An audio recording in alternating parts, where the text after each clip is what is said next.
Luha ang naglalakad si Zoe sa kabaong ng kanyang ama.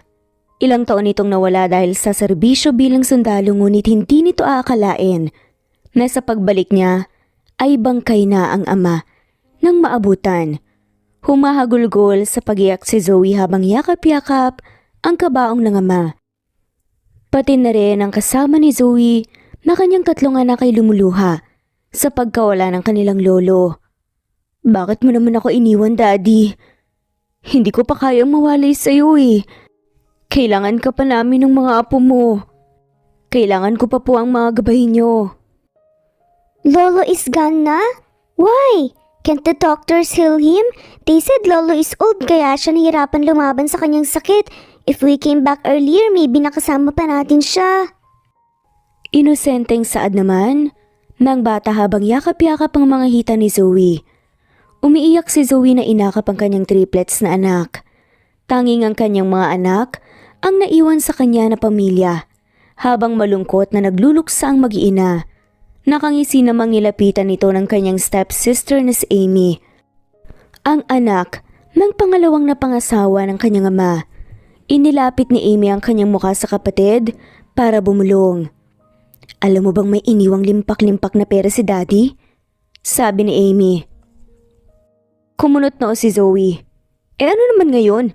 Yan pa talagang naiisip mo sa harap ng bangkay ni Dad? Napailing naman si Amy. Hindi nga namin makukuha yun eh. Kasi sa'yo iniwan lahat. Pero dahil mabait ako, may sasabihin akong sikreto sa'yo. Alam mo bang hindi mo makukuha ang mana mo? Kung hindi ka maikakasal at hindi tatagal ang kasal niyo ng 1 taon? Walang balak sabihin to ni Mommy sa'yo para sa amin na mapunta ka agad ang mana. Grabe kayo. Tama nga ang hinala ko. Kaya niyo pinagpalit ang sarili niyo sa buhay namin para sa yaman ni Daddy. Sagot naman ni Zoe kay Amy. Hindi mo rin naman kailangan, di ba? Kasi mas pinili mong maging sundalo kaysa maging tagapagmana. Do us a favor and just get out of our sight. Sabi ng kapatid ni Zoe na si Amy. Sino bang may sabing hindi ko kayang magpakasal? Palabang sagot ni Zoe. Natigilan naman si Amy. At sasagutan pa si Zoe nang biglang tumayo si Zoe at inakay ang anak paalis ng kanilang sala para maipasok sa kwarto ang kanyang mga anak. Pinatahan naman agad ni Zoe ang triplets na nalulungkot pa rin sa pagkawala ng kanilang lolo. 5 taong gulang pa lang ang mga bata ngunit malawak na ang kanilang pag-iisip. Kaya naiintindihan na nilang hindi na muling babalik pa ang kanilang lolo. Nang tumahan na ang mga bata ay binili na nito sa kanilang tagabantay na si Lito. Ang tauhan ng kanyang ama na ngayon ay sila na, ang binabantayan at prinoprotektahan. Kuya Lito, may pupuntahan tayo. Samahan mo kami ng mga kapatid ko. Saad ni Kim. Sumunod naman si Kit. Saan naman tayo pupunta? Baka hanapin tayo ni Mommy. Kaya nga isasali mo pa si Kuya Lito para mapahamak lang tayo kay Mommy. Dagdag naman ni Kian. Kung ganun, gusto niyo maipakasal ni Mommy sa hindi natin kilala? Hindi, pero saan ba kasi tayo pupunta? Huwag mong sabihin pupunta tayo sa daddy natin na hindi pa natin kakilala. Sunod-sunod naman na saad ng triplets. Mas okay nang si daddy ang mapakasalan ni Mommy kesa naman sa ibang lalaki na hindi natin kaano-ano, no? Tahimik na sumang-ayon ang mga kambal ni Kit sa kanyang plano. Sa totoo niyan, ay bago mawala ang kanilang lolo ay humingi sila ng tulong sa matanda para hanapin kung sino ang kanilang ama. Hindi naman nangialam si Lito sa kanilang plano dahil mayroon naman siyang pro-protektahan ang mga ito. Ibinigay ni Kit ang isang envelope na naglalaman ng detalye tungkol sa kanilang ama kay Lito para malaman nito kung saan niya dadalhin ang triplets.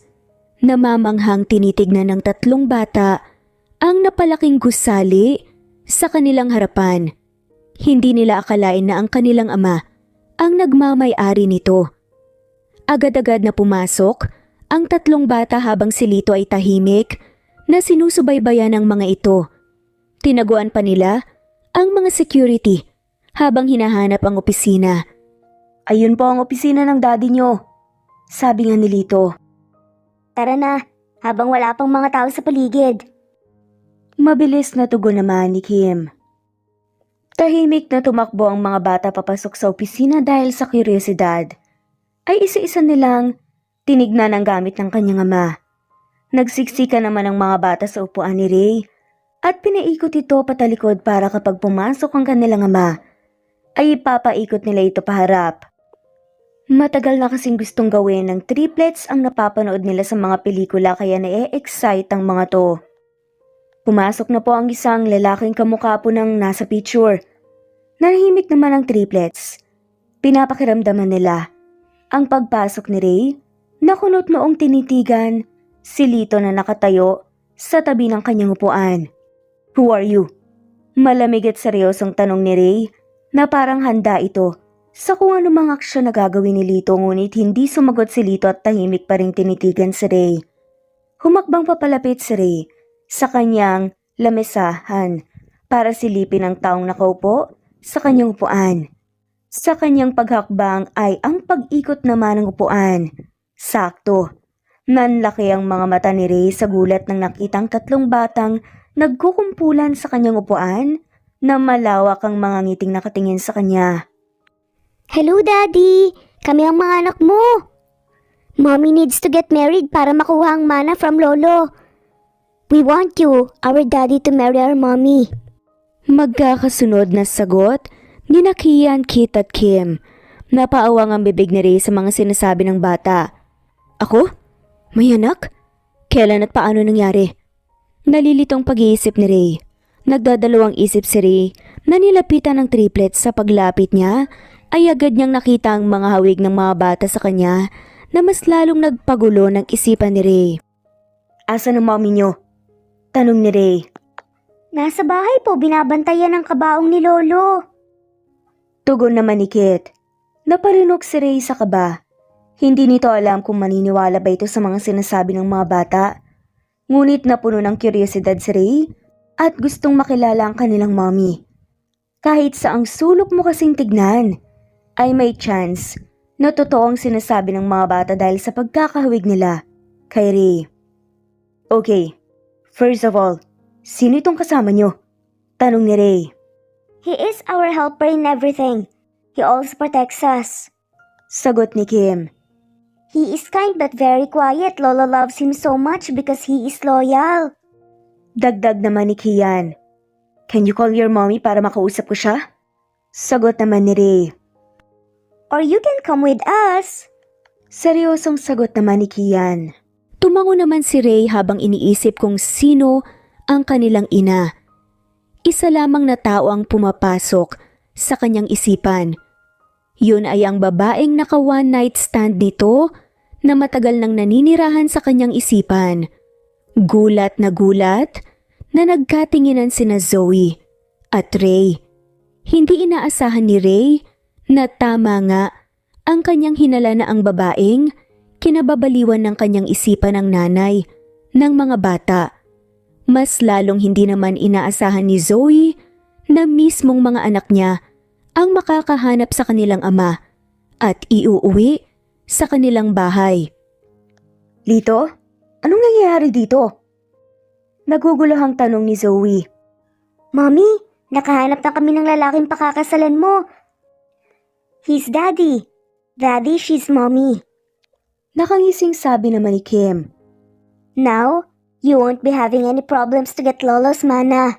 Hindi makapaniwala si Zoe sa ginawa ng kanyang mga anak. Napahampas na lang ito sa kanyang noo. Papapasukin na sana ni Zoe ang mga bata nang biglang dumating ang kanyang stepmother at sister. Naiinis na tinignan ni Zoe ang mag-ina na hinahabol ang perang hindi naman nila pinagpaguran mula sa yumaong tatay nito. Anong ginagawa mo rito? At hindi mo asikasuhin ang mga tao sa loob. Paano naman yan mag-aasikaso sa loob? 3 ba naman ni Luwal? Sino naman tong kasama nyo? Mataray at nandidiring pinag-uusapan ng mag-ina na sina Amy at ang stepmother ni Zoe. Ang tatay ng mga anak ko.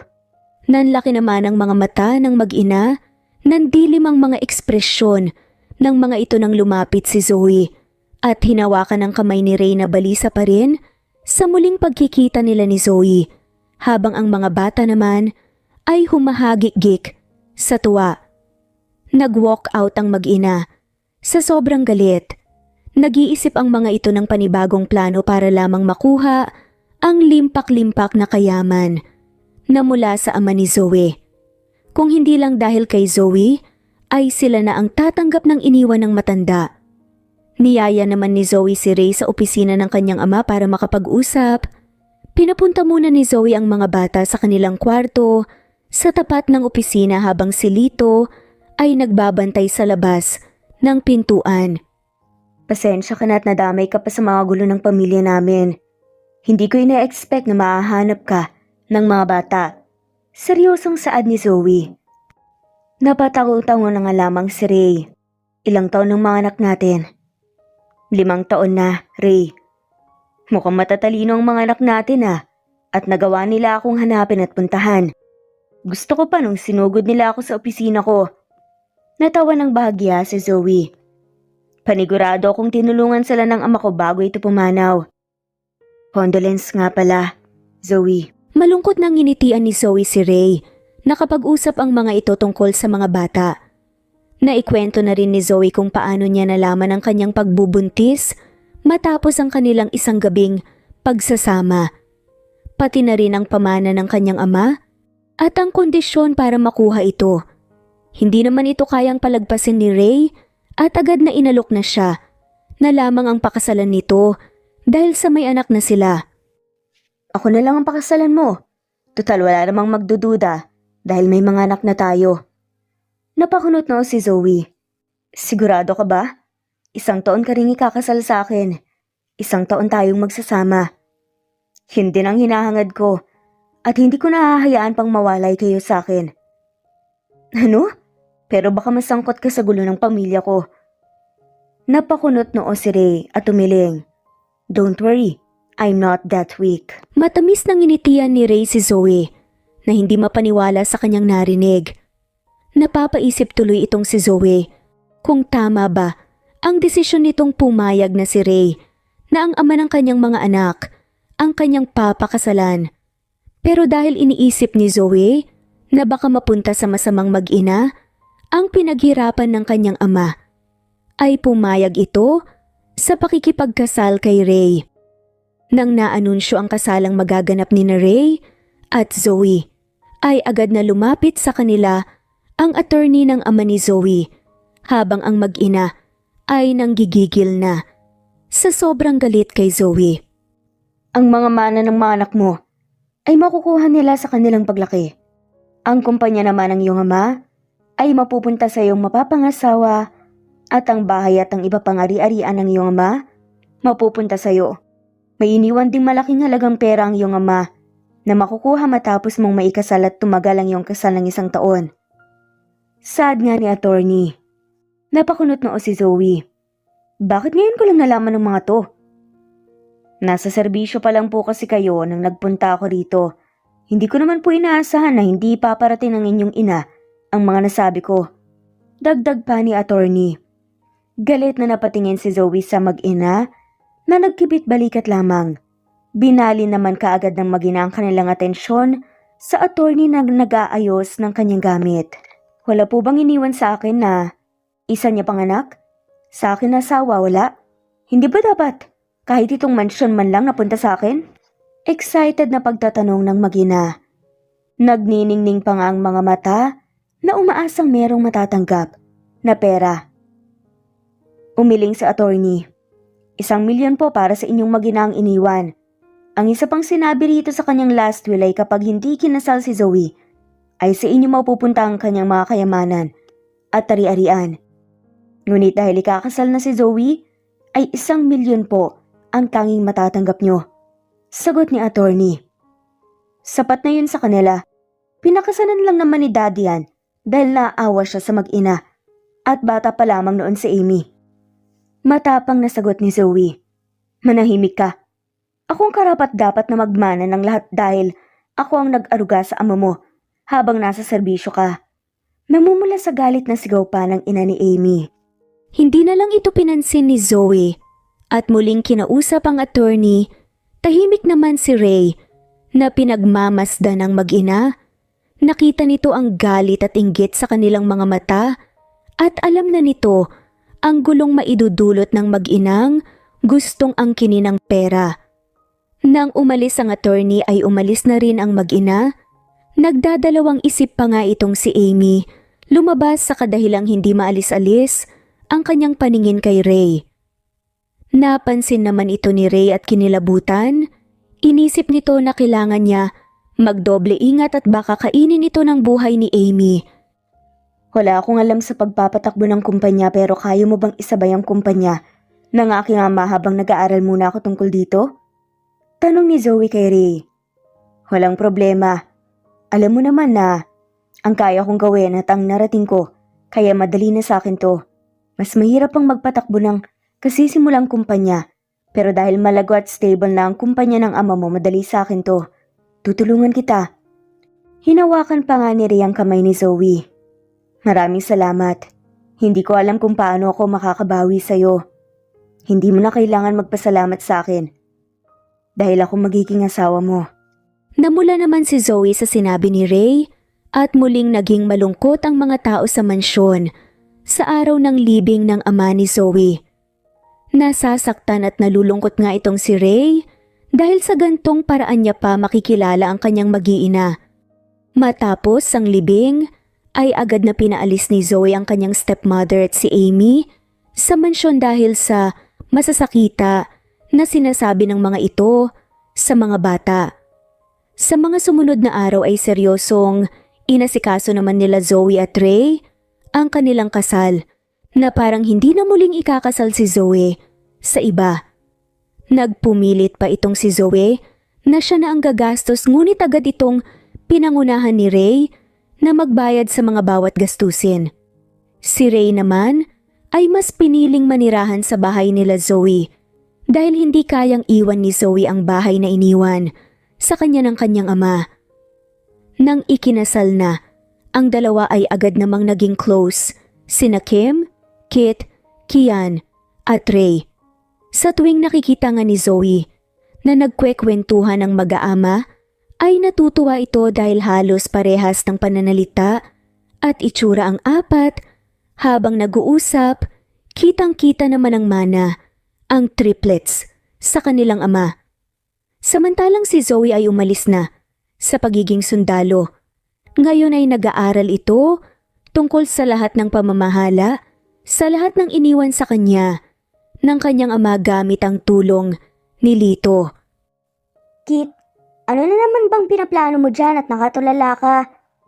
Kailan kaya matitigil ang utak mo sa kakaisip sa mga plano? Magkasunod na tanong ng magkapatid sa triplets. Sagot naman ni Kit. Napansin ko lang kasi na parang hindi lagi nag-uusap sina daddy at mommy. Kailangan natin silang ipaglapit sa isa't isa para hindi sila maghiwalay. Nag-iisip naman ang sagot ni Kit. Masayang tumango naman ang mga kambal ni Kit sa kanyang mga plano. Nagbigay rin ang dalawa pa sa triplets ng sarili nilang mga plano para mapaglapit ang kanilang mga magulang. Nagpabili ng isang malaking bouquet ang triplets kay Lito at isang magarang relo.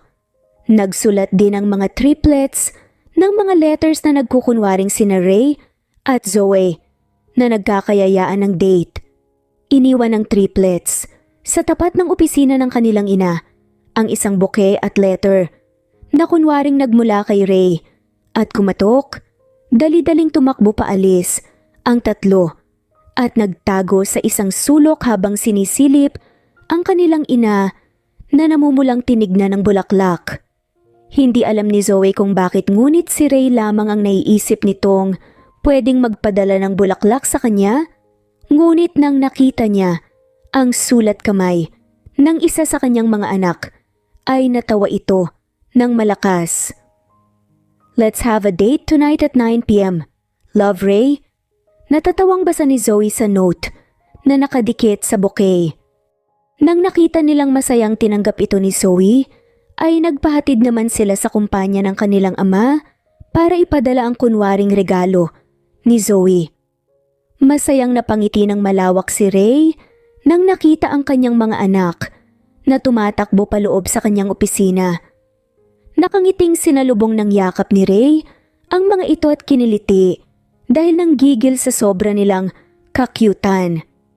Anong ginagawa ng mga anghel kong anak dito? Tanong ni Ray sa cute na triplets. We have a gift for you from Mommy. It's an expensive gift, Daddy. And here's the note from Mommy. Sunod-sunod na saad ni Kit, Kim at Kian. Dinner at 9 p.m. Okay, just the two of us. Mahinang pagbasa naman ni Ray sa iniabot ng triplets. Dahil sa sulat kamay, ay alam na ni Ray na ang mga bata ang may pakana nito. Pero hindi naman mapigilan ni Ray na ma-imagine ang isang date kasama si Zoe at dalawa lamang silang magkasama. Patagong na-excite si Ray at nangungusap na tinignan ng mga bata. Nagandahan rin ito sa relo, ngunit alam niyang si Lito naman ang bumili nito at pumili. Alam ba ng mommy niyo to? Nagtatakang tanong ni Ray. Opo, alam niya syempre, Daddy. Be ready, Daddy, ah. Don't forget the time, okay? Don't be late. Mommy don't like tardy people. 9 p.m. Daddy, okay? Si Kuya Lito pong magsasend ng location. Masayang masaya na sambit pa ng tatlo. Humagikik sa tuwa ang mga triplets. Confident ang mga itong magiging successful ang kanilang plano na mapalapit ang kanilang ina at si Ray. Magang umuwi naman si Ray, parang nag-slow motion nga ang paligid ng nakitang nakaayos si Zoe na nag-aantay sa kanya. Patagong kinurot pa ni Ray ang kanyang legs para magising sa katotohanan at lumapit kay Zoe. Ready ka na sa date natin? Tanong ni Zoe. Ngumiti naman ang lalaki. Ready na ready. Ilang beses pinaalala sa akin ng mga bata hanggang sa messenger at text. Natawa na lamang sila. Halika na sabayan na lang natin ang mga bata.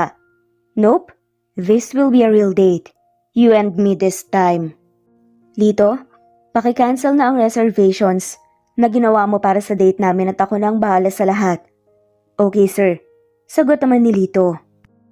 Matamis na nakangiti si Ray habang marahang hinihila ang kamay ni Zoe paalis. Nang bahay humahagik-gik sa tuwa ang mga bata habang pinapanood ang kanilang magulang na para ba silang teenager. Pati si Zoe ay hindi makapaniwala sa ginagawa ni Ray. Sa totoo lang niyan ay naghanda pa nga si Zoe ng mga kagamitan nito para sa kanyang pag-aaral.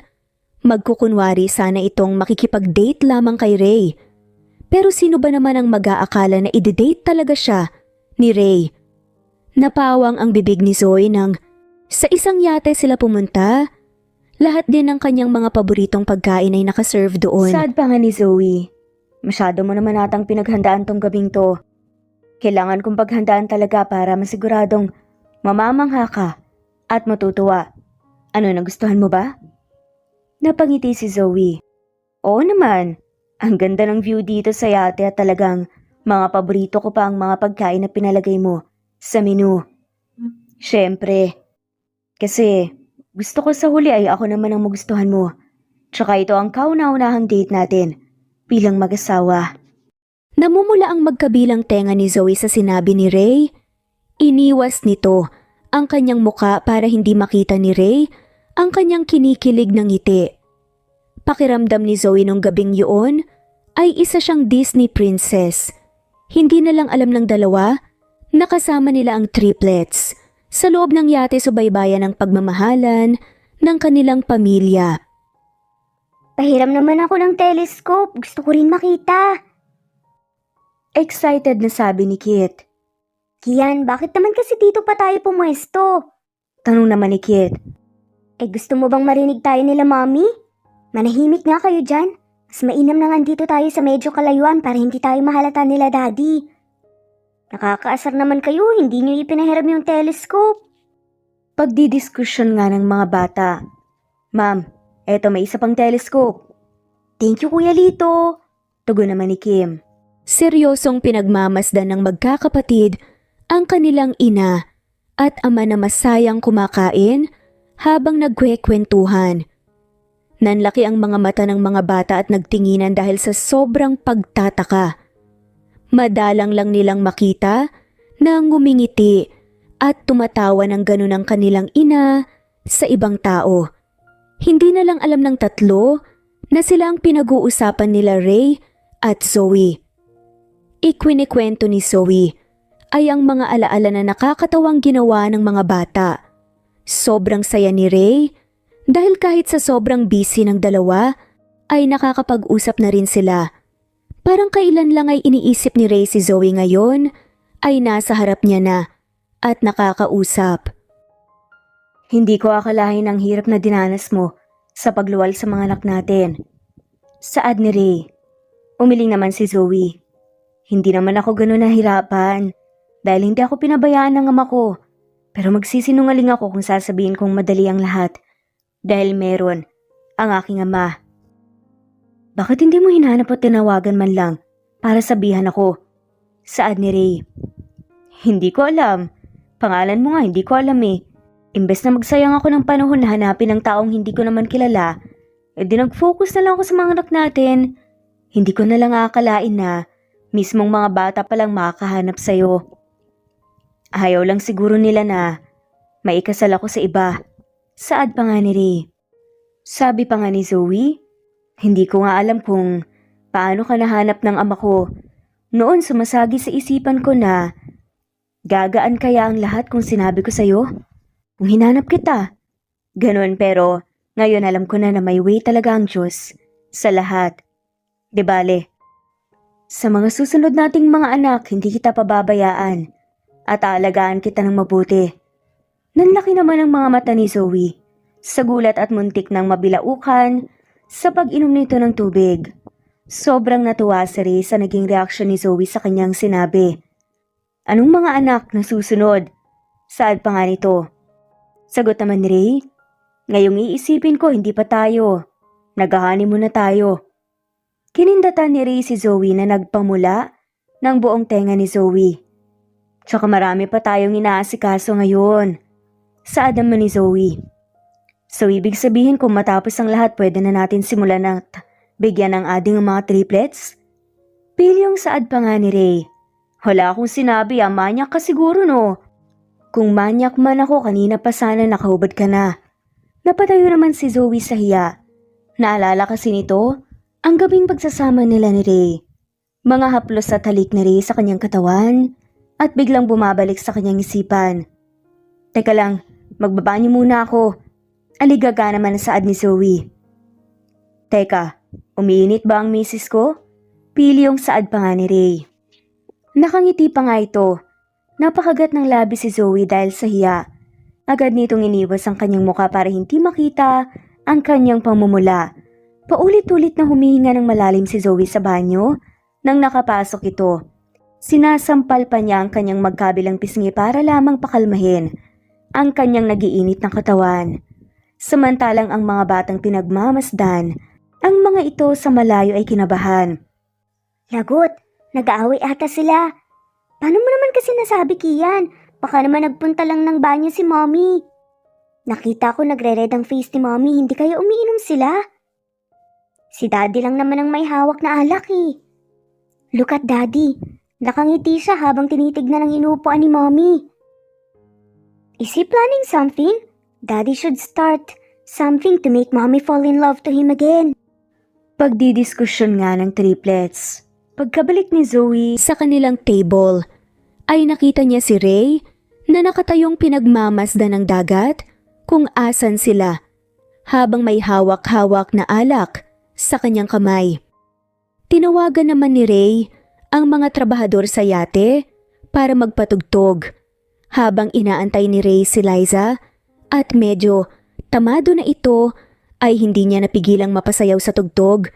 Swabeng pagsasayaw at simple ang pagsasayaw ni Ray. Lalaking lalaki ang dating. Ang hiya at kaba na nararamdaman ni Zoe ay agad na naglaho at napalitan ng tuwa. Natutuwa itong lumapit kay Ray. Malawak naman na nanginitian ni Ray si Zoe nang nakita niya ito. Halika, magsayaw tayo. Pag-aaya nga ni Ray kay Zoe. Naparami na ata ang inom mo. Sagot naman ng babae. Halika na. Sayaw na. Ang ganda kaya ng tugtog. At marunong talagang makisama ang mga trabahador dito sa yate. Tignan mo nga naman nagpatugtog ng slow dance. Sige na nga. Hindi lang kita atrasan pero sasabihin ko to sa'yo Parehas na kaliwa ang paa ko kaya wag mo na akong pagtawanan pa. Saad naman ni Zoe. Of course not. Natatawang saad na lamang ni Ray. Agad na inilapag ni Ray ang hawak na baso sa lamesahan at lumapit kay Zoe na katatapos alisin ang kanyang heels. Marahan na hinila ni Ray si Zoe papalapit sa kanya mula sa bewang nito na ikinasinghap ng malakas ni Zoe. Nagdadalawang isip na napakapit sa balikat si Zoe at nagiiwas ng tingin kay Ray para hindi makita ang kanyang nahihiyang ekspresyon. Hinaplos ni Ray ang braso ni Zoe patungo sa kanyang kamay para magkahawak na nakataas ang kanilang kamay habang sumasayaw. Nakayuko naman si Ray sa may bandang balikat ni Zoe. Ramdam na ramdam ni Zoe ang mainit na paghinga ni Ray sa kanyang balikat. Muling naalala nito ang gabing may nangyari sa kanila at muling nag-init ang kanyang katawan. Tahimik na nagsasayaw ang dalawa habang pinapakiramdaman ang isa't isa. Ang tatlong bata naman ay nakatulog na sa kapapanood sa kanilang mga magulang. Binuhat na ni Lito ang mga ito at ipinasok sa isang kwarto para makatulog ng maayos. Pagkalabas ni Lito sa kanyang kwarto ay may nakita itong isang babae na kumikindat sa kanya. Kinilabutan naman ito at pumasok na lamang ulit sa kwarto ng mga bata. At kailangan na natin matulog dahil bukas, paniguradong lunod na naman tayo sa mga dokumento. Saad naman ni Ray. Napatawa ng bahagya si Zoe. Totoo, tara na nga at matulog. Hindi pa rin binibitawan ni Ray ang kamay ni Zoe at hinalikan ang kanyang kamay habang matamis na tinititigan si Zoe sa kanyang mga mata. Pakiramdam ni Zoe ay pinagpapawisan na ito sa kanyang likuran. Walang tigil na nagwawala ang puso ni Zoe dahil sa mga gawain ni Ray, lalong-lalo na ang kanyang mga tingin. Malawak na nginitian ni Ray si Zoe at kinindatan. Pumasok ka na bago mahuli ang lahat. Nahihirapan akong magpigil dahil sa sobrang ganda mo. Banat pa nga ni Ray. Good night na nga. Nautal na sagot na lamang ni Zoe. Good night aking misis. Masuyong saad naman ng lalaki. Naghahabol pa ng tingin si Zoe kay Ray na pinapanood itong maglakad paalis. May parte kay Zoe na ayaw niyang iwan si Ray doon. Ngunit hindi na ito makahinga sa sobrang pagwawala ng kanyang puso, kaya gusto nitong pumasok na sa kanyang kwarto. Hingal na hingal si Zoe nang nakapasok ito sa kwarto niya sa yate. Hindi naman ito napagod ngunit kinailangan niyang maghabol ng kanyang hininga.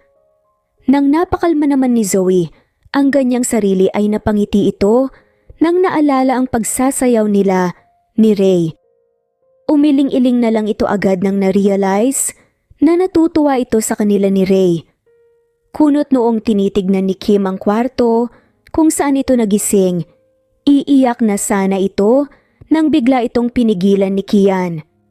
Huwag kang iiyak. Nakalimutan mo na ba? Sinundan natin sila daddy sa yate. Saad ni Kian kay Kit. Bumangon ka na dyan. At paalis na sila mommy. Alis na rin tayo at uuwi kapag sila nakaalis. Tama ba Kuya Lito? Tugon naman ni Kit. Seryosong tumango naman si Lito at agad na inayos ang mga gamit ng triplets. Bago buhatin at antukin, si Kim. Hindi ka na baby Kim, matanda na tayo, kaya maglakad ka na, okay? Ipabuhat mo na kay Kuya Lito at baka maunahan pa tayong makauwi nila daddy, makakahalata pa ang mga yun eh. Pagdidiskusyon muli nila, nakangiting nagtitinginan na lamang sina Zoe at Ray sa labas ng kwarto kung saan natulog ang mga bata. Maagang nagising itong si Zoe para ihanda ang kanilang pang-umagahan nang bigla niyang nakita si Lito na kumukuha ng maraming pagkain. Sinundan naman niya ito at nang nasiguradong mayroon Ang mga bata ay agad niyang tinawagan si Ray. Sa mga gantong bagay pakiramdam ko, namana nila sa'yo. Sad pa nga ni Ray. Hindi no, walang makukuhang kalokohan ng mga yan sa akin dahil mabait ako simula pa nung bata. Baka naman sa'yo. Nakairap na saad naman ni Zoe. Oo na, sige na. Natatawa namang bahagya na saad ni Ray. Nang matapos kumain ng mga bata ay dahan-dahang binuksan nila ang pintuan at sinilip ang daan. Laking gulat na lamang ng mga kambal nang nakita ang kanilang ina at ama sa gilid ng pintuan. At anong ginagawa niyo rito? Huwag niyong sabihing lumabas kayo ng gabi. Taas kilay na tinanong ng mag-asawa ang kanilang mga anak. Kahit anong talino ng mga bata, mayroon si Kuya Lito, hindi pa rin siguradong magiging ligtas ang mga to. Plano po itong lahat ni Kian. We're with Kuya Lito naman, Daddy. Hindi po ako nagplano kundi si Kit po, Mami. Saad naman ng triplets. Dahil hindi rin naman ito matiis ni Zoe, ay napahinga na lamang ito ng malalim bago nilapitan ng mga anak. Talagang magsisisihan pa rin kayo? Mag-usap tayong lahat pag-uwi. I don't know anything, Mommy. I just followed them here. Kunwaring sagot ni Kim. Kim anak, hindi dahil kasama si Kuya Lito ay wala nang pwedeng mangyaring masama sa inyo. Kaya laging mag-iingat ha? Pag-a-advise naman ni Ray. Yes, Daddy. Please carry me and don't be mad na. Saad naman ng mga to. Napaawang naman ng bibig si Zoe nang nakitang nag-iinarte ang kanyang anak sa ama niya para lamang makalusot sa kalokohan na ginawa ng triplets. Masayang binuhat naman ni Ray si Kim at agad na lumapit sina Kit at Kian. Katulad ni Kim ay sinubukan nilang magpaawa rin sa ama para makatakas sa kanilang kasalanan. Laking gulat na lang ng dalawang kambal na lalaki na hindi sila kinampihan ng ama at tumawa pa ito. Mommy said she'll talk with you both. I will talk to Kim. Saad nga ni Ray. Daddy, masama yan kanya na may favoritism ka. Daddy, sige ka, lalaking spoiled brat si Kim. Napatawa ng bahagya si Ray. Anong favoritism kayo dyan? Tigilan niyo nga ako at pumunta na kayo kay Mommy, uwi na tayo. Malakas na natawa si Zoe sa sinabi ng kanyang mga anak. Kakaiba talaga ang pag-iisip ng mga bata, lalo na kapag dinadaan sa pagkapilyo. Masayang umuwi ang mga ito habang nasa sasakyan pa uwi. Sa kanilang bahay ay panay ang tanong ni Zoe sa mga bata kung paano sila nakasunod sa kanila. Akala ng mga bata ay hindi na sila mapapahamak, kaya lakas loob nilang kwinento ang lahat. Napangisi naman si Zoe nang nalaman niya ang lahat at galit na tinignan ng mga bata. Kit, Kim, Kian, we will talk later in my office. Seryosong saad ni Zoe sa kanila. Sagot naman ni Ray, nakausap ko na si Kim kaya wag mo na silang isali pa. Okay, sige. Ang kakausapin ko lang sa opisina ko ay si Kit, Kim, Kian, Ray, and Kuya Lito. Matapang na saad naman ni Zoe. Napakunot na tuloy si Ray. Bakit ako nasali? Dahil habang tumatagal ini-spoil mo si Kim. Seryosang saad naman ng babae. Prinsesa natin siya. Kaya kailangan kong ibigay sa kanya ang lahat para kapag may nanligaw na sa kanya, hindi magugustuhan ito ni Kim dahil hindi kayang higitan at tapatan ng mga ginawa ko. Anyways, lahat kayo sa office. Gulat na nagtanong naman si Lito, kahit na may kasalanan naman talaga ito dahil laging hinahayaan ni Lito na gawin ang mga gusto ng mga bata lalo na kapag nasimula silang magpa-cute kay Lito. Saad na nga lamang ni Lito, Ma'am, bakit po pati ako nasali? Dahil hinayaan mo ang mga batang lumabas ng gabi. Seryosong sabi naman ni Zoe. Sumusunod lang po ako sa utos ng amo ko, wala po akong kasalanan, ma'am. Pagdadahilan pa ni Lito. Hindi naman ito pinakinggan ni Zoe at pinatayo ang mga ito na nakalinya sa kanyang opisina habang nakaharap sa pader. Pinapagalitan ito ni Zoe sa tuwing gagawa ng ingay ang mga to. Si Ray naman ay abala sa pagpapakyut kay Zoe dahil baka mapatawad niya ang mga to. Kahit tanong sulyap mo pa dyan, Ray, hindi mo ako mauto. Kahit ngumuso ka pa dyan, O umabot pa yung uso mo papuntang China, hindi mo ako mauuto, tumayo ka na dyan. Saad na lamang ni Zoe kay Ray. Humarap naman muli si Ray sa pader. Tinawanan naman ito ng kanyang mga anak. Mana talaga kayo sa nanay nyo. Saad ni Ray. Ano yon? Tanong naman ni Zoe. Wala po, mabait kong misis. Napahampas na lang sa noo si Zoe nang pati si Kuya Lito ay nagpapakyut sa kanya. Habang si Ray naman ay nagpipigil ng tawa. Umiling-iling lamang si Zoe kay Kuya Lito at hindi na pinansin. Nakahinga naman ng maluwag ang mga ito nang natapos ang 15 minutes na nakatayo ang mga ito.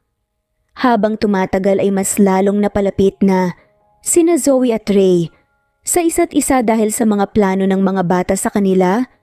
Kung ang una nilang plano ay ang mag-date sila, ang sumunod naman ay nagkunwaring masama ang pakiramdam, ang tatlo para lamang makumbinsing matulog sa kanilang kama sina Zoe at Ray. Nang naramdaman naman ng kambal na tulog na ang kanilang magulang, ay dahan-dahan ang mga itong umalis ng kama. Kian, si Kim totoong natulog. Sagot ni Kit. Saglit, tatawagin ko si Kuya Lito. Hilain mo ang paa niya. Tugon naman ni Kian, pumasok naman si Lito at binuhat si Kim para ilipat sa ibang kwarto na matulog ang mga ito.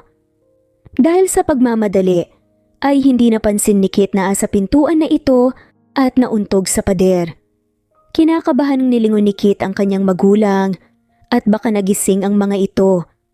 Laking gulat na lang ng bata na nakita niya si Ray na nakatingin sa kanila habang nakangiti. Akala ng mga bata ay mapapagalitan ng mga ito, ngunit malawak na ngumiti si Ray at nag-thumbs up sa mga bata na ikinatuwa ng mga bata. Marami pang plinano ang mga bata, pero dahil dito sa kanilang mga plano ay naging mas malapit sina Zoe at Ray. Sa tingin mo, ano ang susunod na plano ng mga bata? Natatawa ang usisa ni Ray. Huwag mong sabihing nag-e-enjoy ka sa mga plano nila ha. Mataray naman na saad ni Zoe. Oo, bakit hindi ba? Huwag mo ring i-deny, nakaka-enjoy di ba? Nakangiting umiling-iling na lang si Zoe at hindi na muli pinansin si Ray. Nagpatuloy ang mga plano ng mga bata ng ilang linggo. Hindi na sila muling nagplano pa noong nagsimulang maging busy ang kanilang magulang. Ang last na naging plano ng mga bata ay ang lumabas para mamasyal sa mall. Masaya namang pinakinggan ni na Ray at Zoe iyon. Doon nakita ni Amy kung gaano kasaya si Zoe kasama si Ray. At ang mga bata, nakita nito ang hawak-hawak ni Zoe na Louis Vuitton at napatingin sa kanyang bag. Naiinis na ikwinento ni Amy ang kanyang nakita sa kanyang ina. Punong-puno ito ng selos at sinisisi ang ina dahil wala silang natanggap na mana. Saad ni Ina, mukhang mahihirapan tayong makuha ang mana ng matandang yon. Sagot naman ni Amy na anak niya, kung alam ko lang talaga na ganun kagwapo ang tatay ng mga bata, ay naging mabait sana ako sa kanila para kapag nawala si Zoe, sa akin mapupunta si Ray. Sagot pa nga ni Amy, nahihibang ka na ba? Teka, yun ang gawin mo, agawin mo si Ray mula kay Zoe para maghiwalay sila. Nagustuhan naman ni Amy ang plano ng kanyang ina kaya agad na plinano ng mga ito kung paano aakitin ni Amy si Ray. Luha ang pumunta si Amy sa dati nitong bahay kung saan nakatira sina Zoe at Ray. Nagkakalat ang make-up nito sa kanyang muka dahil pag-iiyak at may hawak-hawak pa itong mga damit na nakasakubag lamang. Nakaramdam naman ng awa si Zoe dahil kahit papaano ay nakasama niyang lumaki si Amy. Pero syempre, alam nitong may plano si Amy kaya bumalik. Anong nangyari sa'yo? Nagtatakang tanong ni Zoe.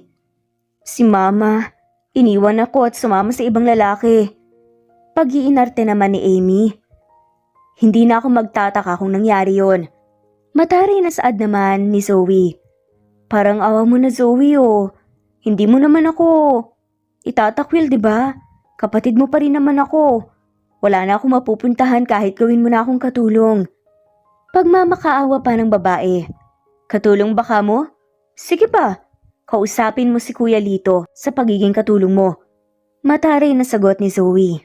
Natatawang bumalik sa opisina si Zoe. Pinagsabihan na muna niya ang mga bata at mga iba pang tauhan na baka may planuhin si Amy, kaya magdoble ingat ang mga ito. Hindi naman alam ni Ray ang mga nangyari, kaya laking gulat na lang nito na may babaeng naliligo sa kanyang banyo pagpasok nito. Tumakbo palabas si Ray at agad na nagpunta sa opisina ni Zoe na naguguluhan. Yung kapatid mo sa banyo naliligo. Saad ni Ray. So yun ang plano niya, ang siraan tayo sa isa't isa o agawin ka? Nagtaka naman si Ray. Agawin ako? Bakit? Sa'yo lang naman ako Nakuha mo pa talagang magbiro. Totoo naman Zoe Kahit sinong magtangka hindi nila ako maaagaw sa'yo dahil kapit na kapit ang puso ko sa'yo. Mas matibay pa ang kapit sa glugan. Malakas na natawa si Zoe sa banat ni Ray. Kakaiba rin kasing magbiro si Ray, kaya lagi nitong napapagaan ang kanyang pakiramdam, lalo na at marami itong iniisip.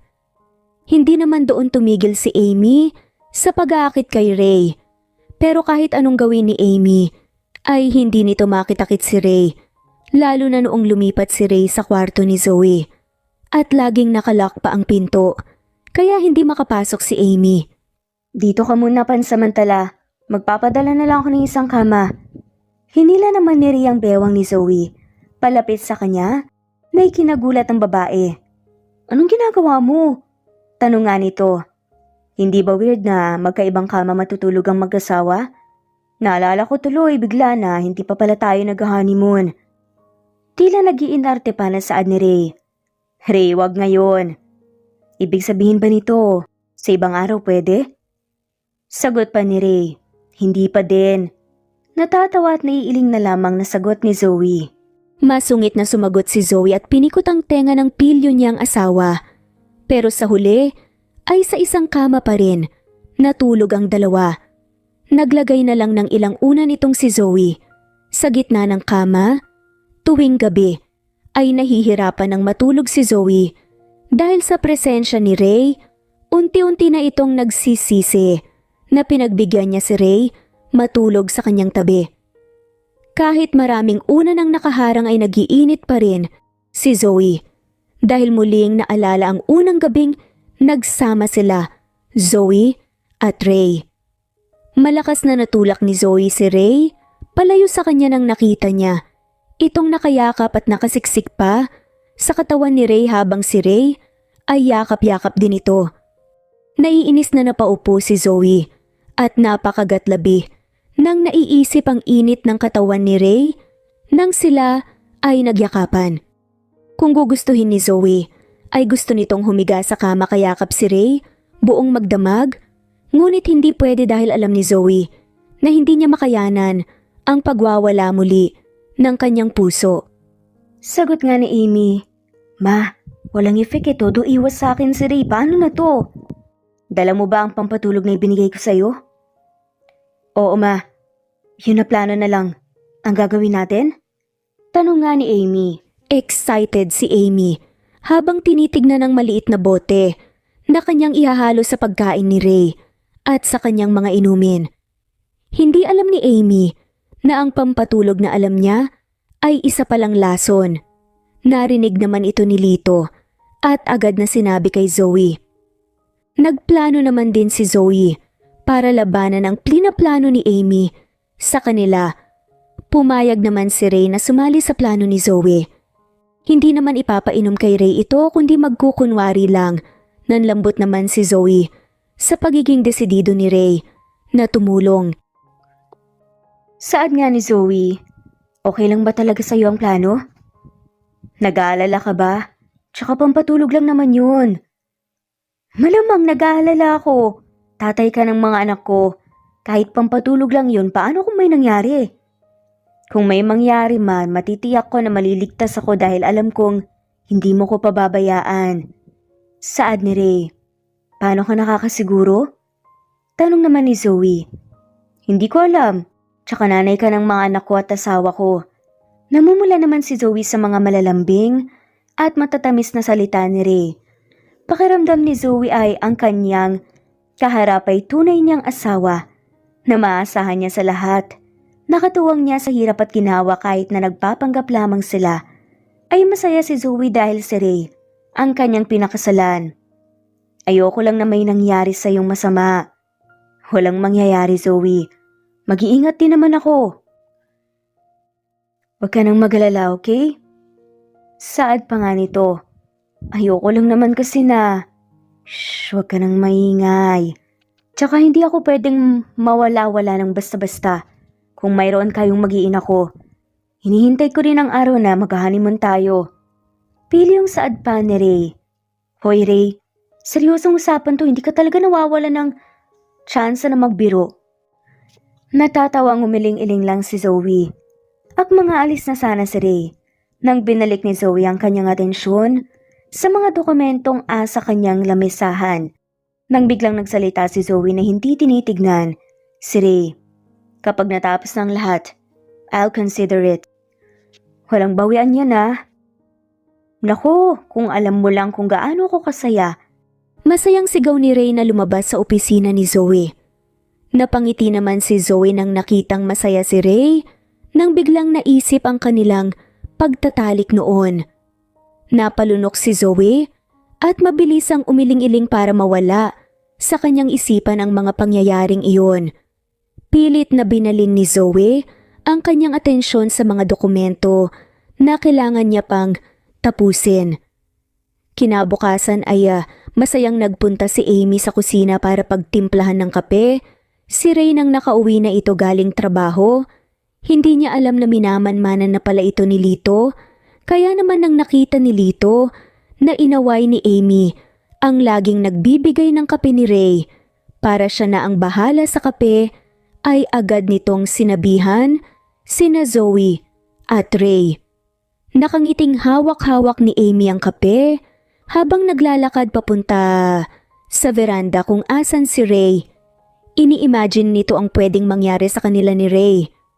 Ray, ito na nga pala yung kape mo, sabi ni Amy.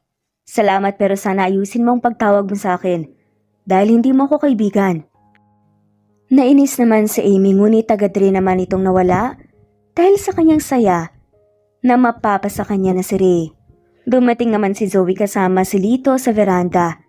Tinaanan lang nito si Amy at tumabi kay Ray. Ang ganda ata ng araw mo at mukhang masayang masaya ka. Lagi naman akong masaya, Zoe. Sagot ni Amy. Natutuwa ka pa pala sa lagay niyo ngayon. Hindi naman, magiging ganito ang buhay namin mag-ina kundi dahil sa'yo. Hindi napigilan ni Amy ang kanyang galit. Habang si Zoe naman ay inikutan lang ito ng mga mata. Nang nakita niyang uminom si Ray, sa kanyang kape ay malakas na tumawa si Amy. Nagkunwari namang inaantok si Ray at ipinikit ang kanyang mga mata.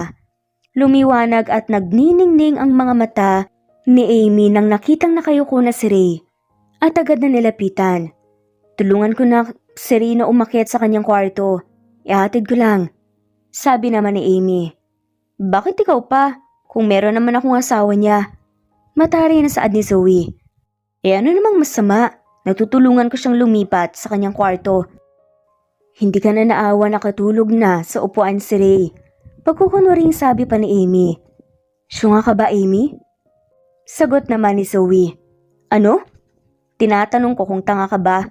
Sa tingin mo maniniwala ako na makakatulog si Ray sa kanyang inuupuan dahil sa sobrang pagod? Ano naman pang pinaplano mo ha? Matari na tanong ni Zoe. Anong pinaplano? Wala akong pinaplano, Zoe. Nananahimik na nga ako at nagtatrabaho ng maayos tapos ganyan ka pa rin sa akin? Pagdadahilan pa ni Amy sa dalaga. Nagtatrabaho na pala ng maayos ang paglagay ng pampatulog sa kape ni Ray. Tapos ano? Ipapamukha mong may nangyari sa inyo para maghiwalay kami ni Ray? Tapos, makukuha niyo ang mag-ina ang pinaghirapan ng ama ko ng ganun-ganun lang?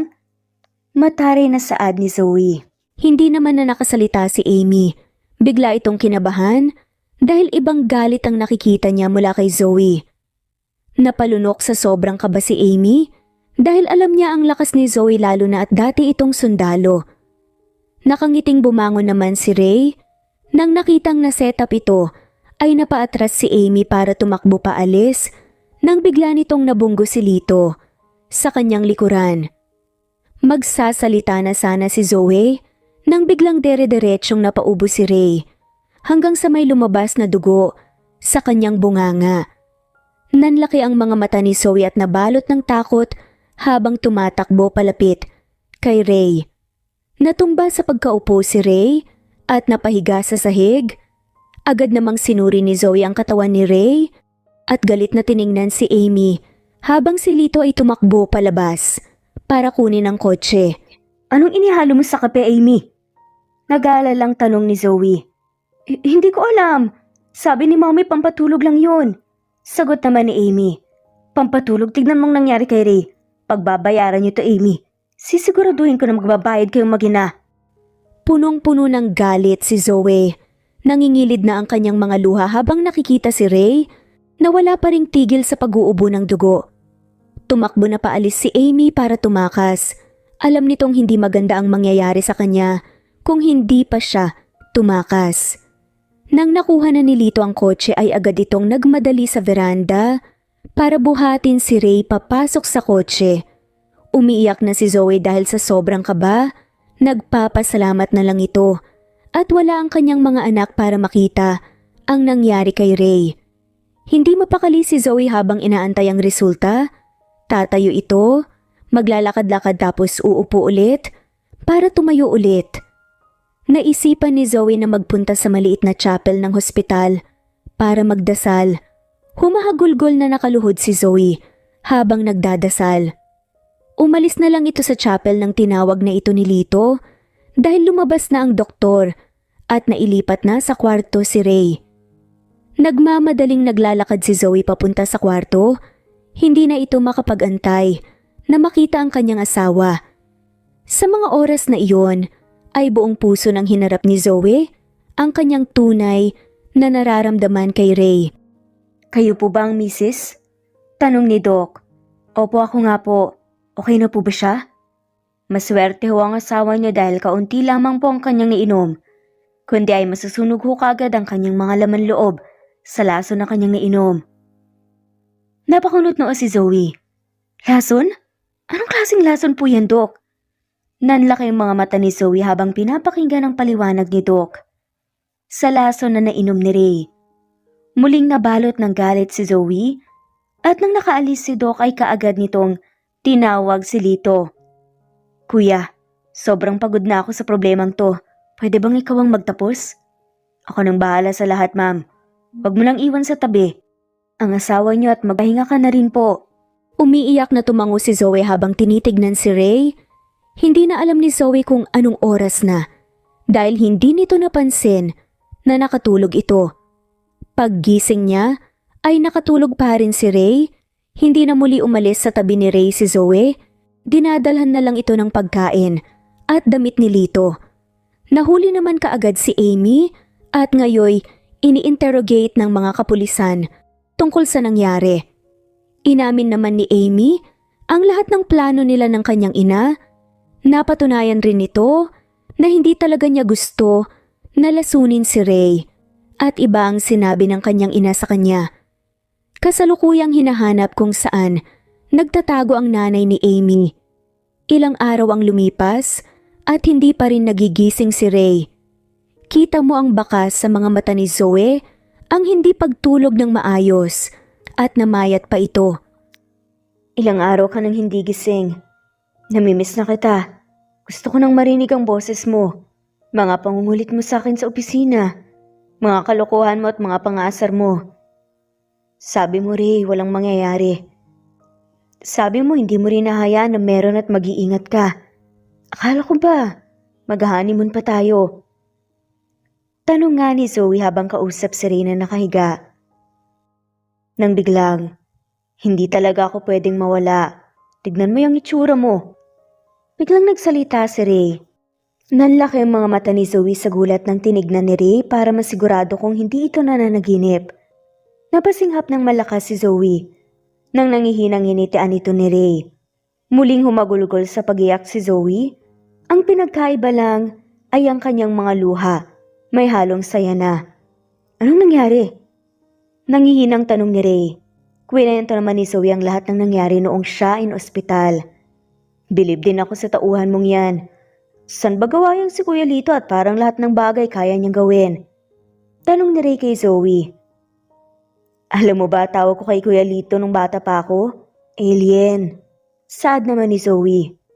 Grabe ka naman kay Kuya. Masayang nagtawanan ng dalawa. Hanggang sa nakaramdam na naman si Ray ng panghihina. Pakiramdam ko pagod na pagod ako. Saad nito. Sign na yan para magpahinga ka na ulit bukas na tayo mag-usap. Matutulog ako kapag tatabi ka sa akin. Paglalambing naman ni Ray. Sige na halika na i-move kita para makatabi tayo. Pagpupumilit pa nga nito. Himala, hindi ka nagsusungit ngayon ah. Bakit parang ang bait mo ngayon? At sumasang-ayon ka sa mga gusto ko. Nakangiting tanong pa ni Ray. Namiss lang kita. Saad nito. Nagulat naman si Ray sa pagiging straightforward ni Zoe at hindi maitago ang saya ng kanyang nadarama. Iniisip nito na kinakailangan lang pala niya malason para magkamabutihan silang mag-asawa. Sasabihin pa nga sana ito ni Ray kay Zoe, ngunit baka masira ang magandang mood ng dalawa. Agad namang nakatulog si Ray dahil sa panghihina ng kanyang katawan. Nakangiting pinagmamasdan naman ni Zoe ang maamong mukha ni Ray habang natutulog. Hinaplos ni Zoe nang marahan ang mukha ni Ray at hinalikan sa noo bago tuluyang nagpasakop sa antok. Nakaramdam naman ng lakas si Ray paggising nito. Tiningnan na rin ito ng doktor at sinabing okay na siya. Kailangan na lang nila i-check ang mga resulta kaya baka magstay pa sila ng isang gabi sa hospital. Tinawagan na rin ni Zoe si Lito para isama ang mga bata dahil panugurado sobrang namimiss na ng mga ito ang kanilang ama. Masayang masaya ang mga bata nang nakita nila si Ray. Nilambing naman ito kaagad ni Ray habang si Zoe naman ay parang malalim ang iniisip. Magpunta ka na doon? Saad ni Ray. Ha? Magpunta saan? Hindi kita iiwan dito. Sagot naman ni Zoe. Nahuli na ang nanay ni Amy, diba? Pumunta ka na doon. Alam kong iniisip mo rin sila. Pagpupumilit naman ni Ray. Pero alangan namang iwan kita dito. Hindi ka pa masyadong nakarecover. Darating din ang sekretary ko mamaya para mag-report about sa kumpanya. Punta ka na. Saad muli ni Ray. Sigurado ka? Nag-aalangan na tanong ni Zoe. Oo, pero mas sigurado ako sa'yo. Banat pa nga nito? Natawa naman si Zoe sa kalokohan ng asawa. Ngumuso pa si Ray kay Zoe para i-kiss ito. Umiling-iling na lang si Zoe at namumulang hinalikan si Ray sa labi. Natigil si Ray at naging balisa hanggang sa nakaalis si Zoe. Daddy, bakit parang tulala ka? Kinikilig yan si Daddy kasi nakiss ni Mommy. Bakit tayo walang kiss kay Mommy? Sunod-sunod na pagtatanong nila Kim, Kit at Kian. Sa amang hindi pa rin makausap ng maayos. Walang emosyong naglalakad si Zoe papasok ng presinto kung saan iniimbestigahan ng mga pulis ang mag-ina. Wala naman ang dapat pang gawin si Zoe dahil sa kulungan na ang ending ng mag-ina. Andito lang ang mag-ina dahil gusto malaman ng mga pulis kung saan nakakuha ng lason ang ina ni Amy habang si Zoe naman ay isa lang ang kanyang pakay. Ang ipamuka sa mag-ina na siya ang nagwagi at hindi ang mga plano nilang puno ng kasakiman. Zoe, hindi mo man ako tunay na ina, pero mama mo pa rin ako. Inalagaan kita at pinalaki. Hindi mo naman magagawa sa amin to, diba? Sa amin ang kapatid mo. Kami na lang ang natitirang pamilya mo. Pagmamakaawa at paglalambing ng matanda kay Zoe na pinandirian ni Zoe. Na hinila ni Zoe ang kanyang kamay sa pagkahawak ng matanda. Kailan mo ko inaruga? San banda? Ang paulit-ulit mong pangmamaltrato sa akin kapag wala si Daddy na sa trabaho. Ang pag-aagaw ng mga regalo ni Daddy dahil naiinggit ang anak mo sa regalo? At ang pagtangkang pagpatay sa asawa ko? Ano pa? Sobrang dami ng ginawa mo na halos hindi ko na mabilang. Nang nakita ng matandang wala siyang maasahan kay Zoe, ay napatayo ito sa galit at nagsisisigaw. Nakaposas ang kanyang isang kamay sa upuan, habang ang isang kamay ay akmang isasampal kay Zoe nang napigilan ito ni Zoe at sinampal. Hindi makapaniwalang ang matanda na nasampal ito, muling nag-init ang matanda at patuloy sa pagwawala hanggang sa kinuha na siya ng mga pulis. Tiningnan naman ni Zoe si Amy na sa buong oras na mayroon siya, ni minsan hindi inangat ang kanyang ulo at tanging nakayuko lamang ito. Hindi naman na sinubukang kausapin ni Zoe si Amy at tumayo na sa kanyang inuupuan para umalis nang biglang nagsalita si Amy. I'm sorry. Nahihiyang sabi ni Amy. Magpakabait ka. Sa kulungan o saan man yan, magpakabait ka. Yan ang sorry na tatanggapin ko. Pagulgol na sa iyak si Amy. Parang kahapon lang ay natutulog siya sa malaking kama at masayang bumibili ng mga gamit. Pero lahat ay nagwala. Simula noong namatay ang ama ni Zoe. Sobrang pagsisisi ang nararamdaman ni Amy kung siguro naging mabait lang ito kay Zoe at hindi nakisama sa ina ay hindi magiging ganoon ang kanyang buhay. Wala nang ginawa si Amy kundi iiyak ang kanyang pagsisisi. Malawak ang nangiti ni Zoe nang nakabalik ito sa kwarto ni Ray. Nadatnan niyang nakatulog si Ray habang katabi ang mga bata na nakatulog din at nakayakap sa ama. Isa-isang hinaplos ni Zoe ang mga pisngi ng kanyang mga mag-aama. Napakagaan ng loob ni Zoe dahil sa wakas ay nakawala na siya sa kanyang stepmother na para ba itong nabunutan ng malaking tinik. Nagising naman si Ray at agad na napangiti nang bumungad sa kanya ang mukha ni Zoe. How is it? Tanong ni Ray. Umiling si Zoe. Hindi ko alam. Wala akong maramdaman pero ang gaan lang. Ang gaan-gaan ng pakiramdam ko. I'm proud of you. Naluha si Zoe sa narinig mula kay Ray. Hindi pa nakakaluksa si Zoe sa pagkamatay ng kanyang ama dahilan sa laging iniisip ang mag-ina. Hindi rin sila masyadong nagkakausap ng kanyang ama at nagsasama noong buhay pa dahil sa kanilang pagtatalo tungkol ulit sa mag-ina. Ang daming pagsisisi ni Zoe at sobrang sakit ang kanyang nararamdaman nang naisip muling wala na ang kanyang ama. Nagising na rin ang mga bata at nalungkot nang nakitang umiiyak ang kanilang ina. Lahat na ata ng hinanakit na kinikimkim ni Zoe para lamang magmukhang matatag ay inilabas niya sa harap ng kanyang mag-aama. Niyakap naman ito kaagad ni Ray at hinalikan sa noo. Ganon din ang ginawa ng triplets. Niyakap nila ang kanilang ina ng mahigpit hanggang sa wala ng luhang mailabas si Zoe. Dumating na rin ang araw na pinakahihintay ni Ray, ang makalabas na sa hospital at makapunta sila ng kanyang pamilya sa honeymoon na kanyang plinano. Sad ni Zoe. Ray, kalalabas mo lang yung honeymoon na naman ang nasa isipan mo? Napangiti naman si Ray. Kahit hindi pa ako nakakalabas ng ospital, yung honeymoon pa rin ang nasa isipan ko.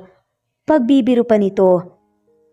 Akala mo naman tatakbuhan ka para magmadali ka dyan ng honeymoon natin. Nakairap na sagot naman ni Zoe. Mabuti nang sigurado, lalo na ngayon at wala nang mag-ina at hindi mo na ako kailangan. Asus, ang drama mo, Ray. Paano hindi ka kailangan ni halos lahat na lang ng nakikita ko, presensya mo. Ano? Tanong nga ni Ray at nagulat. Sagot naman ni Zoe. Ang sabi ko mahal na mahal kita kaya ang gusto ko alagaan mo ang sarili mo.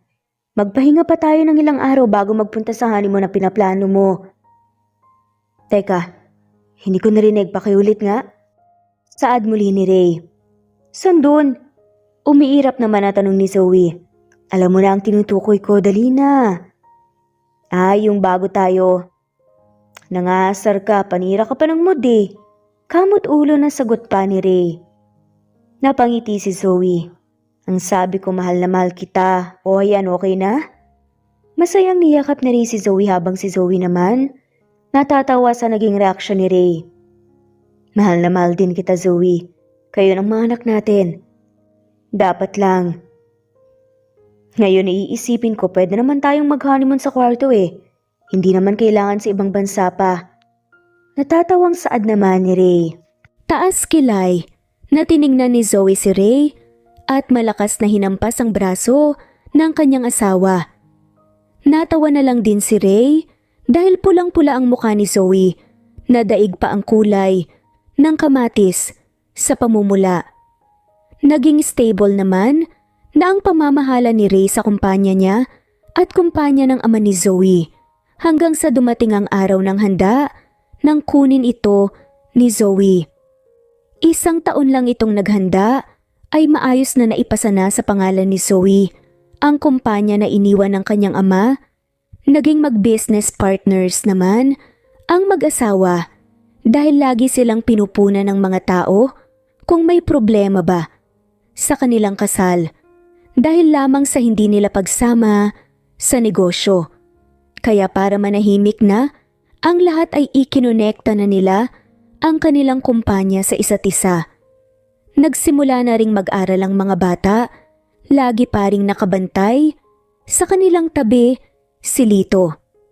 Nang dumating ang wedding anniversary nila Zoe at Ray ay nagpakasal muli ang dalawa. Kung ang unang kasal ay dahil lamang sa kinailangan, ngayon naman ay kinailangan nilang mag-isang dibdib muli sa harap ng Diyos na puno ng pagmamahalan sa isa't isa. Parating na ang honeymoon na pinakahihintay ko. Saad nga ni Ray. Ilang taon na ang nakalipas ngunit yung honeymoon pa rin ang laman ng isip mo. Sagot naman ni Zoe. Napatawa na nga lamang si Ray. Masisisi mo ba ako? Hindi lang talaga akong makapaghintay ng kininang babaeng kinababaliwan ko. Banat pa nga nito. Huy, ano ka ba? Baka may makarinig sa'yo.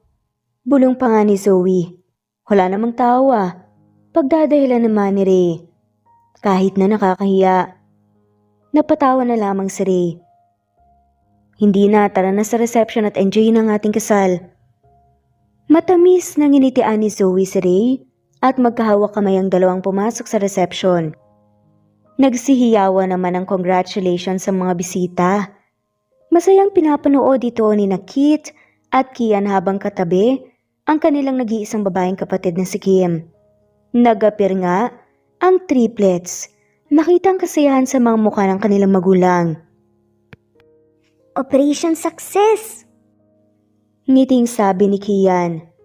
Sabi sa inyo magandang plano ko eh. Success na success. Sagot naman ni Kit. Matapos ikasal muli, sina Zoe at Ray ay nagpunta na ito sa kanilang honeymoon kasama ang triplets at syempre si Kuya Lito.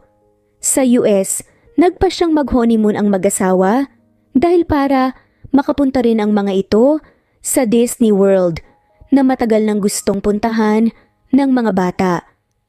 Naging masaya naman ang lahat sa pamamasyal nila at pati na rin ang tahimik na si Kuya Lito nag-enjoy sa kanilang pagpapasyal lalo na noong nagpunta sa Disney World. Sumunod naman na pinuntahan ng pamilya ay isang beach resort sa isang patagong isla sa US. Kaunti lamang ang mga tao roon at tahimik ang paligid. Pwede rin maglaro ang mga bata dahil maraming nakabantay sa paligid ng resort kaya masasabing sobrang safe iyon. Masayang naglaro sa dagat ang pamilya, pinagtatawanan pa nga nila si Lito na punong-puno ng sunscreen sa kanyang muka.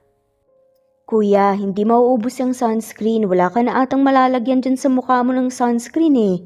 Natatawang saad pa ni Zoe. Kung pwede nga lang po na pati sa loob ng ilong lagyan, nakakatakot po kasing umitim. Tugon naman ni Lito. Sa tagal niyang nakilala si Lito ay hindi niya inaasahan na may isang bagay palang hindi kayang tiisin ito, ang maging maitim. Nagpatuloy sa pag-e-enjoy ang pamilya lalong-lalo na ang mga bata. Siyempre pati si Ray ay punong-puno ng saya sa kanyang puso dahil ay sa wakas natupad na ang matagal niya ng pinapangarap na honeymoon. Ilang beses kasing sinubukan ni Ray na makascore sa kanyang asawa ngunit parating nangugulo ang kanilang mga anak. Kahit anong plano ni Ray ay wala pa rin itong laban sa pagplaplano ng triplets. Minsan pa nga ay maabutan niya ang mga itong nakatulog na matapos nitong maligo pero ngayon ay sinigurado ni Ray na tulog ang mga bata. Napatalon pa sa tuwa si Ray nang nakitang tulog na nga ang triplets. Matagal kong hinintay ito. Saad ni Ray na parang nanunukso ang boses. Halika na para matupad na ang pangarap mo. Natatawang sabi ni Zoe. Natawa rin naman itong si Ray bago gumapang sa ibabaw ni Zoe na nakahiga sa kama. Napakalakas ng kalabog ng dibdib ni Ray habang niroromansa ang katawan ni Zoe. Namumula naman si Zoe dahil sa ginagawang paghalik ni Ray sa kanya. Ang bawat halik kasi ay mararamdaman mong kinaiingatan ito ni Ray na parang isang salamin na madaling mabasag. Napapakagat na lang ng labi si Zoe nang nararamdaman niya ang bawat haplos sa kanyang mga sensitibong parte ng katawan ni Ray. Ang unang inangkin naman ni Ray ay ang mga labi ni Zoe na kanyang paborito habang unti-unting pinapasok ang kanyang sarili kay Zoe. Napapakamot na lang si Zoe sa likod ni Ray sa bawat pagbayo nito ng sobrang lakas. Ang lahat ng pangigigil at pagtitiis ni Ray ay inilabas niya sa kanyang pagbabayo kay Zoe na naging dahilan ng malalakas na ungol ni Zoe. Kakaiba ang nararamdaman ni Zoe sa mga oras na iyon. Pakiramdam niya ay masisiraan na ito ng bait sa pagtatalik nila ni Ray. Hindi naman din ito tinigilan ni Ray hanggang sa nakita niyang pagod na si Zoe. Pagka-uwi ng pamilya ay balik realidad ang mga ito, papasok sa trabaho ang mag-asawa at ang triplets naman ay balik eskwela. Kahit na anong busy ng mag-asawa, ay hindi nila hinahayaan na mawalan sila ng oras sa pamilya. Lalong-lalo na si Zoe. Sinisiguro nito na mas maaga siyang makakauwi kay Ray para makatulong ito sa paghahanda ng mga pagkain nila. Gusto kasi ni Zoe na kahit konti ay naasikaso niya pa rin ang kanyang mag-aama. Samantalang sina Amy at ang kanyang ina ay laging nag-aaway sa loob ng kulungan. Sinunod naman ni Amy ang sinabi sa kanya ni Zoe na magpakabait bilang paghingi ng tawad kay Zoe, ngunit hindi nito nagagawa sa tuwing nakakaharap niya ang kanyang ina. Sabi nga ng ina nito, ganyan ka na ba sa akin na ina mo? Wala kang utang na loob. Habang ikaw masaya dito sa kulungan, may mga kaibigan ka pa talaga. At ako ano? Wala akong ni isang kasama rito. Kahit man lang make-up hindi ako mabigyan. Mababaliw na ako dito pero anong ginagawa mo? Pagalit ng saad nito, sagot naman ni Amy. Wala akong panahon sa mga inang dinudumihan ng kami ng kanilang anak at sinubukan pang abandonahin nang nagkandaleche-leche na. Sagot ni Amy. Sige na, pakiramdam ko nakahubad ako sa tuwing wala akong suot na alahas o make-up man lang. Pagdadahilan naman ng ina ni Amy na stepmother dati ni Zoe. Muntik na akong maging katulad mo. Mabuti na lamang at nangyari ng lahat ng to para natuto ako. Palabang dagdag pa ni Amy. Parang mababaliw na ang matanda, ang dating na kasanayan ay wala na. Mga katulong na kanyang inuutusan, mga mamahalin na alahas at gamit lahat habang si Amy ay patuloy sa pagbabagong buhay. Ang buhay ay maikli lamang. Mukha man itong mahaba, ngunit sa katotohanan ay maikli lamang ang taong mayroon tayo. Kaya naman sa storya ni na Zoe at Ray ay maiintindihan nating dapat pahalagahan ang mga taong nasa iyong paligid na wala nang ginawa kundi mahalin ka dahil sa isang iglap lang ay pwedeng mawala ang mga taong nagmamahal sa'yo. Wag na wag rin nating iti-take advantage ang kabaitan Ng isang tao lalong-lalo na ang mga kayamanan na mayroon tayo, matuturing maging kampante sa mga bagay-bagay sa ating buhay dahil sa isang iglap lamang ay pwedeng mawala ang lahat, katulad na lamang sa nangyari sa mag-ina. Isang iglap lang, hindi mo na rin mamalaya na tumatanda ka na, kaya naman, habang nabubuhay, ay piliing magpatawad. Dahil sa magaan na pakiramdam, ay magkakaroon ka ng magaan na buhay. Tahimik at malaya sa lahat, puno ng pagmamahal at kasiyahan. Sabi nga nila kung ano ang ina-attract mo, ay yun ang darating sa'yo. At dito na nga po nagtatapos ang kwentong pagmamahalan ni na Zoe at Ray. Maraming salamat po sa lahat nang mawalang sawang sumusubaybay at shoutout po sa mga sumusunod. Daisy Blaza, Mercy Villantes, Mary Rose, Linda, Marin Gramos, Merlilyn, Linley, Miriam Gertags, All About My Dogs, Marisa de los Reyes, Lina Almazan, Bella of Zambales, Eduardo Policarpio of Toronto, Canada, Eduardo, Lily of Macau, Princess Sita Manzon, Trixie Yen, Liliano Bebe, Hailey Balajay, Vida Dichosa, Diti Bulatete, Rosana Romero, Presbyteros Rose, Nitz Nebria, Janet Lardizabal, Elena Abagon, Annalie Flor, Nitz Nebria, Rama Butch, Evangeline Zamora, Erico Misol, Charlene Cantina, Romana Gorospe, Kinshano Ebas, Jovi Aure, Esteban Andrade, Elvi Candontol, Alexa Ani Gomez, Ellen Fortuno, Nena Ano, Angelina Ducusin, Remedios Solmantil, Luciado Dolores, Ani Bucao, of Isabela, Eli Bitasolo, of Milan, Italy, Jessica Vargas, Aniseta Andrino, Evelyn, of Neva Ecija, Diana Agana, Marites Nitura of Saudi Arabia, Eva Violeta, Gerald Schiff, Lynn Lee, Veronica Briseño, Carmencita Falcon, Merlin Diaz, Helen Murillo, Natalie Navarro, Honey Villasenor of Kuwait, Annie Hoson, Merlin Barosa, Maria Luisa San Jose, Lina Cruz, Teresita Schmid, Eda Minguez, Connie Valmoria Escapades, Sara Bartonico, Melanie Juan, Precious Mago, Milo Gonzalez, Ana Victoria, Merlin Baroza, Rosemary Corpus, Rosemary Vasquez, Merlin, Lisa Nesbet Tanaban,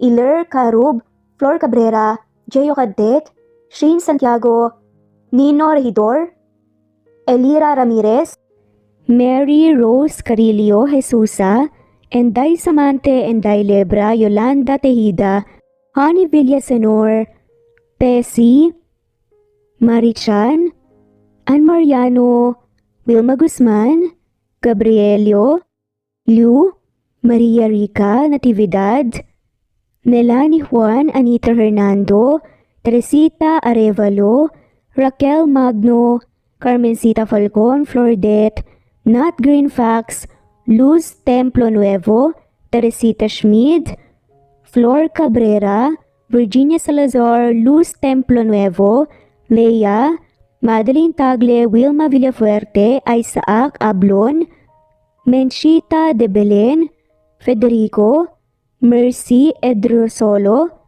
Fe, Adam Samachas, Quinshano Ebas, Eli Ramirez, Elizabeth Gilas, Arem Ruhi, Julius Edna Romero, Charlie Angelina Samia, Emma Gadiano, Rosemary Vasquez, Lisa, Estelita Mahia, Elvi Candontol, Corazon Danke of University of Eastern Philippines University, Teresita, Neil Bacolor, Evangeline Zamora, Charlie Jane Clemente, Susan Opaga, Susan Rodrigo, Fred Deliza de Guzman, Juby Hernandez, Helen Murillo, Edarlina Fahil, Rosie, Juliet Kaday, Kuya Atok, Betty Losnong, Crescen, Susana, Tessie Rumbawa, Lovina Galang, Aida Jurado, Emily Kinlog, Mirna Hamero, Liz Berito, Gabrielio, Juan Spotify, Imelda Fortes of Columbus City, Larry Malapaya, Dance, Remy's Life Official, Ellie Evangelist Anderson, Choi Choi, Ri, Jasmine Baya, Jerowina Aquino, Emeguba, Marilyn Babula, Shane Villarmino, Beth Sardina, Gabriel, Nino Regidor, Mel Abrogar, Rosemary Vasquez at shoutout na rin po sa lahat ng mga walang sawang sumusubaybay. Maraming salamat po. Veronica Briseño, Violeta Murillo, Teresita, Teresa Bulie, Christine Flores, Nesbeth Anaban, Flor Salvalion, Quid, Raquel Labay, Kuya Atok, Lani Pardillo, Eva Violeta, Presbyteros Rose, Amy Regalado, Teresita, Pres Cavilla Havana, Precious, Lilian Nobebe, Ellie Evangelista Anderson, Marziel Arcilias, Rosemary Palaganas, Rose Martinito, Ding Lege, Alexa Gomez, Jomira Bueno, Amy Fenavares, Irma Emma, Lali Emralino, Tortillas Gaming, Matea Estrera, Annalie Flor, Rosemary Tinito, Rosemary Palaganas, Excelsis Tagala, Emily Kinlog, Rosemary, MM, Penning Escal, Neri Cabangon, Lucia Baldo, Rosemary Vasquez, Londono Villas, Faye, Rosemary, Angelo, Vicky Adlaon, Mercy Villantes, Rezeline Unday, Allen, Ace, Nino Regidor, Jeyo Cadtec, Escapades Matilda, Irma Valerio, Agustina Aniceto, Cecilia Alvior, Naitan Canada, Lily Roda Barcial, Eli Ramirez, Doris Day Pangan, Lynn Lee of Macau, Reyes, Rebecca Tezuka, Noel Macero, Rizalina Credo, Mitchie Karch, Romel Carion, Juliet Panlilio, Lynn, Merlilyn Zenny Marion, Benoni Anya Lucas from Bacolod City, Merlina Aparata, Annalyn Nantes, Flordette, Lorena Utod, Faye, Anita Hernando, Roach Ann Rodriguez, Alfonso Torres, Angeline Serrano Latawan, Pasita Elazar, Batang Ibunan, Adela Tangpep, Felicidad Carion, Presbyteros Rose, Connie Dayawon, Miras Channel, Annalie Flor, Lisa, Reynaldo Balmeo, Arlene Gabayno, Flor de Lina, Edelwina Villadon, Lina Almazon, Rowena Gabukay, Ramonita Umadhay, Lina Almazan, Aileen Glagana, Waynoni, Anya Lucas, Porcupine TV, Alexa Ani Gomez, Jeyo Cadtec, Jessica Vargas, Teresita Schmid, Marlene Yales, Natalie Navarro, Beth Sardina, Teresita, Ellie Bitasolo, Romana Corospe, Rosemary Vasquez, Ana Victoria, Alexander Hidalgo Jr., Leonidas Manalang, Nino Regidor, Helen Murillo, Megan Manuel, Anita Hernando, Mer Bendoy, Corazon Danke, Herm Jeans Dupal, Nitz Nebria, Violeta Murillo, Elia Evangelista Anderson, Benigna Delicana, Buenaventura Belna, Armenda Tula, Isaac Ablon, Enday Lebra, Waynoni Anya Lucas, Marilyn San Jose, Shirley Rose Hamayan, Berry, Nitz, Vida Dichosa, Berto Manuzon, Nitza, Eli Ramirez, Maria Merly Brogada, Elvi Candontol, Nenita Fene, Juliet Kaday, Harem Ruhi, All About My Dogs, Angelina, Samia, Merlin Baroza, Maria Luisa Abichuela, Yale, Lina Cruz, Kincia Nuevas, Geraldine Agustina Aniceto, Carmencita Falcon, MJ Peder, Imelda Forteza, Chari, Melds Nagales, Julieta Hermosura, Zenaida Porter, Rosemary Corpus, Mona Lisa Chiba, Ruby Baskugin, Prima Jane Del Larmino, Presbyteros Rose, Once Flora Jr., at shoutout na rin po sa lahat na mawalang sawang sumusubaybay. Maraming salamat po. Thanks for listening and God bless po sa ating lahat.